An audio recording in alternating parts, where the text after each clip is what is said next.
I really want people to cut out this narrative that we need to be out here trying to make our vaginas smell like fruit.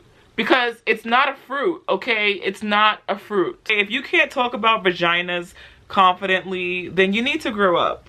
Everybody knows after you shave, the hair grows back 5 seconds later.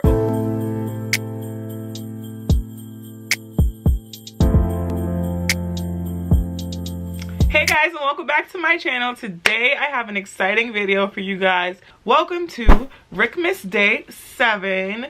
I have 5 topics that we all need to talk about relating to feminine hygiene. I'm gonna go through my tips, my tricks, all of my suggestions that are gonna help make your feminine hygiene routine a lot smoother. Now, this video is not just for my ladies. If you're a guy who's watching this, you might want to tune into this as well, because it's always smart to be well informed, and everybody may not necessarily be as informed on some of these things as everybody else. So I feel like it's my duty to sit and have this girl chat with you guys, and maybe some of my tips will be able to help one of you. So let me just get right into the video.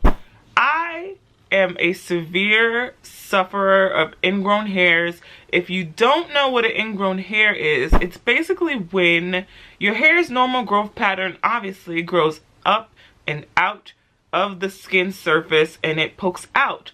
But sometimes if you have super curly hair, or if for some reason you were wearing super tight clothes, sometimes instead of growing up and out, the hair can grow up and curve back in and be trapped underneath the skin, which is going to form what we call an ingrown hair. And there are a couple of things that you can do to help prevent this. You're going to want to exfoliate your private area every single day. I mean exfoliating with some type of scrub or some type of exfoliating glove. And the reason why this helps is because if you constantly are rubbing off that top layer of dead skin, the hair has a free area to grow up and out.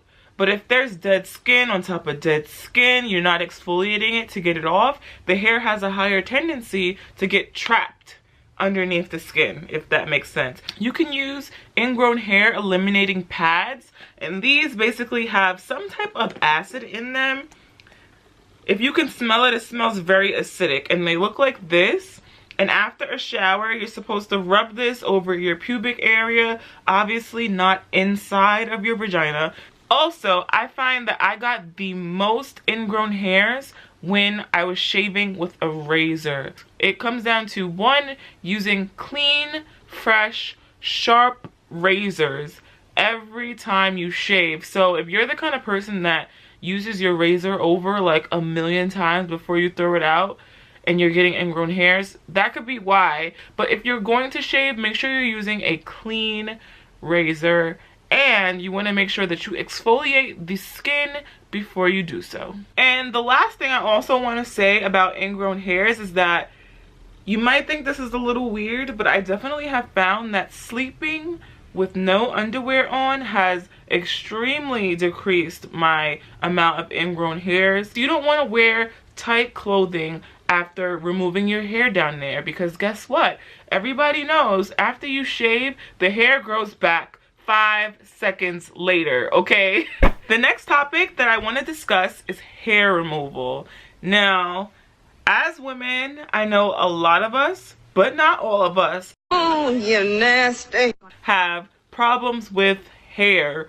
We don't like hair. We shave our armpits, we shave our legs, we shave our vaginas, we shave everything. We basically just want to be bald everywhere except for on our head. You have a lot of options when it comes to hair removal. You know, you have shaving, you have hair removal creams, you have laser hair removal, you have waxing. And for me, shaving doesn't work, especially on my lady bits, okay? Shaving down there, no matter what I do, no matter what direction I shave, no matter if I use a clean razor or not, I still get ingrown hairs. I see the best results when I use Nair.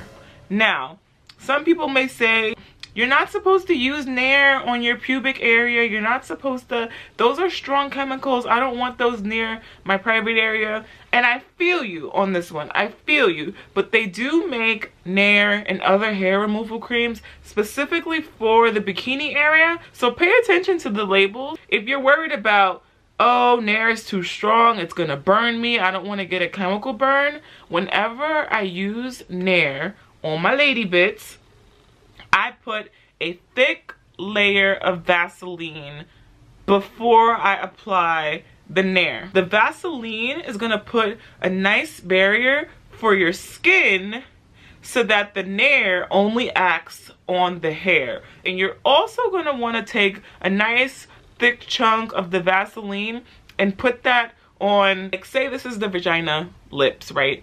And you open it a little, like where your clitoris and everything is. You're gonna wanna put some Vaseline there too. And you're probably like, girl, why are you putting it there? But I'm telling you, you do not wanna get Nair on that part of your vagina by accident, okay? You're not gonna wanna do it. It's happened to me before.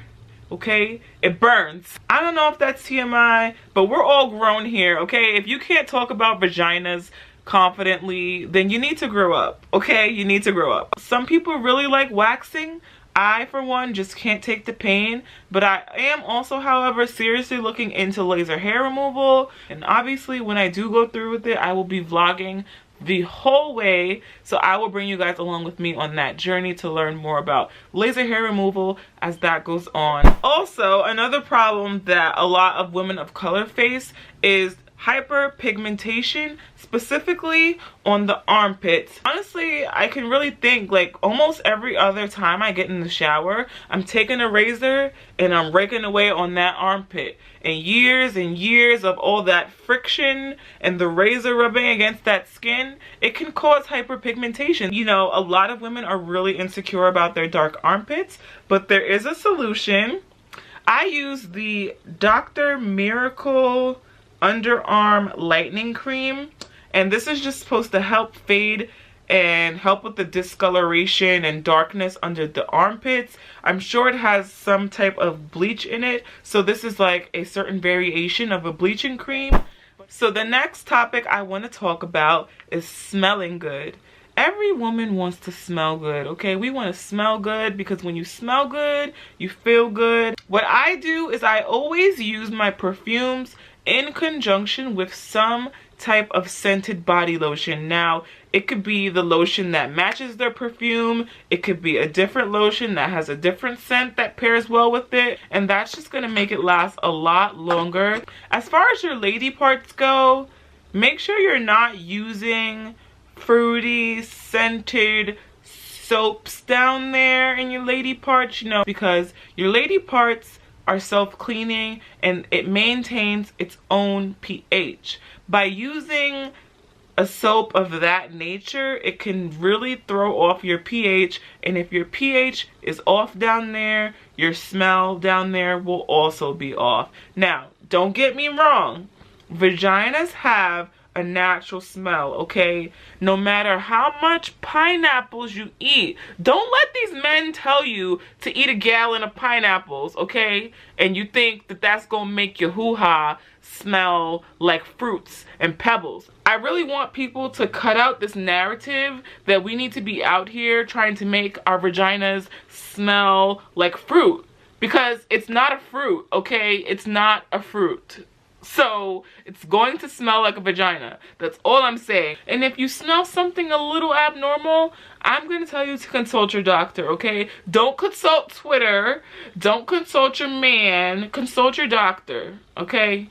And leave the pineapples alone because I'm tired. Okay. And my last topic that I want to discuss is sweating. You know, a lot of my ladies in the summertime, we got the pit stains, you got the underboob sweat, you know, none of that is cute. I'm gonna tell you guys how I deal with sweating, and I have a sweating problem, okay? Like, for some reason, God gave me a whole bunch of extra sweat glands that I did not need. I hate pit stains. I don't even want a summer wedding because I know that there would be stains on my dress, and there's nothing wrong with that. Like, some people sweat more than others, but there are things you can do to manage it. So I use Dove deodorant. You know, you can use whatever deodorant you want. You could use all natural deodorants. You could use whatever works for you. This just happens to work for me. And I also, this is a pro tip. Dove spray deodorant.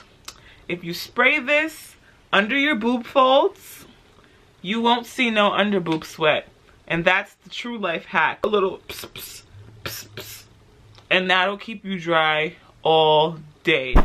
So yeah, I think we've come to the end of our girl talk. I hope this was informative. I really hope that there was something that I mentioned in here that could help you guys, specifically pertaining to the ingrown hairs and the dark armpits, because I know a lot of women have problems with this.